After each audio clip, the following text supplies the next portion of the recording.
Welcome to all of you. Myself Kanhayalal, Assistant Professor, Government College Sirohi. BCom second year में as a commerce आपके 3 paper होते हैं, ABST, business और banking. आज हम इस वीडियो में बैंकिंग के सिलेबस के बारे में डिस्कशन करेंगे। सुखाड़िया विश्वविद्यालय में बीकॉम सेकेंड ईयर में आपका जो बैंकिंग वाला पेपर होता है, जिसका पूरा नाम होता है बैंकिंग एंड बिजनेस इकोनॉमिक्स, इसमें आपके सेकेंड ईयर में 2 पेपर होंगे, जिसमें से पहला पेपर है मनी एंड फाइनेंशियल सिस्टम और दूसरा पेपर है banking law and practice in India.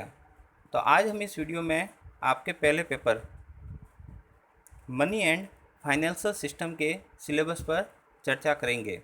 तो आइए देखते हैं इस पेपर में इसके सिलेबस में कौन कौन सी चीज़ें शामिल हैं। सबसे पहली यूनिट की बात करें तो यह मनी से रिलेटेड है, जिसमें आपको मुद्रा का अर्थ, उसके फंक्शन और उसके महत्व के बारे में बताया गया है। साथ ही साथ निकट मुद्रा और मुद्रा की डिमांड सप्लाई को भी डिस्क्राइब किया गया है। इसके साथ साथ वैल्यू ऑफ मनी के से संबंधित कुछ एक थ्योरी चलती है, जैसे फिशर, कैम्ब्रिज, किन्सियन, इनको भी इस पहली यूनिट में कवर किया गया है। यदि बात दूसरी यूनिट की जाए तो यह फाइनेंशियल सिस्टम से रिलेटेड है और इस यूनिट में हमें फाइनेंशियल सिस्टम का मीनिंग, फंक्शन, इम्पोर्टेंस, उसके कंपोनेंट्स क्या है, उसके बारे में बताया जाता है। साथ ही साथ फाइनेंशियल सिस्टम का अपने इकोनॉमिक डेवलपमेंट में क्या इम्पोर्टेंस है, उसको भी बताया जाता है।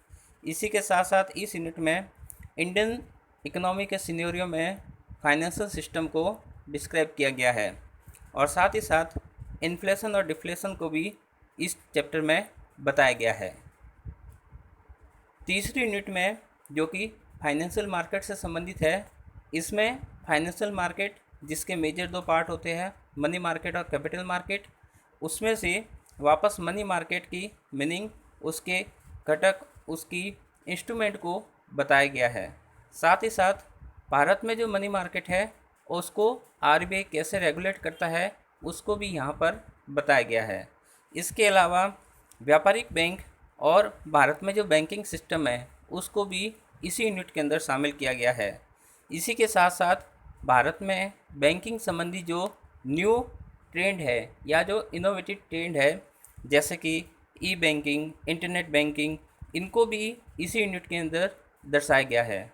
इसी के साथ साथ वर्तमान में जो इलेक्ट्रॉनिक पेमेंट सिस्टम है, जैसे NEFT, ECS, RTGS, उनको भी इसी यूनिट के अंदर बताया गया है और अध्ययन किया गया है।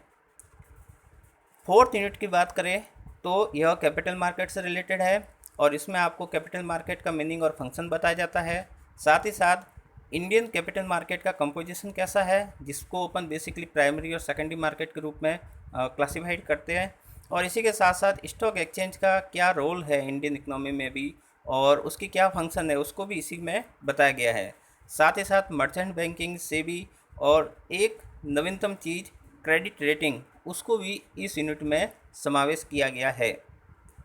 यदि 5वीं यूनिट की बात करें तो यह डेवलपमेंट फाइनेंस इंस्टीट्यूशन से रिलेटेड है, जिसमें डेवलपमेंट से संबंधित जो फाइनेंशियल इंस्टीट्यूट है उनको डिस्क्राइब किया गया है, उनके ऑब्जेक्ट और उनके फंक्शन को भी बताया गया है।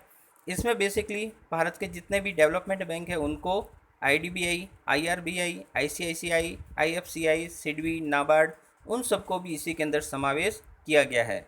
और साथ ही साथ 5वीं यूनिट हमारे म्यूचुअल फंड का भी अध्ययन किया गया है, जिसमें उसकी कंसेप्ट, उसके ऑब्जेक्टिव्स और उसकी वर्किंग स्टाइल को भी बताया गया है। मतलब म्यूचुअल फंड काम कैसे करता है, उसका भी अध्ययन इसी 5वीं यूनिट के अंदर किया गया है। अब रेफरेंस बुक की बात करें तो ज्ञान की कोई सीमा नहीं होती और कॉलेजों में विशेषकर किसी एक पाठ्य पुस्तक के आधार पर निर्भर नहीं रहा जा सकता। इसलिए आप अपने स्तर पर एक बार किताबों को खुद देखिए, उसमें उसकी भाषा को समझिए और अपने नॉलेज के हिसाब से देखिए कि कौन सी बुक्स आपके नॉलेज को फुलफ़िल कर पा रही है या नहीं कर पा रही है।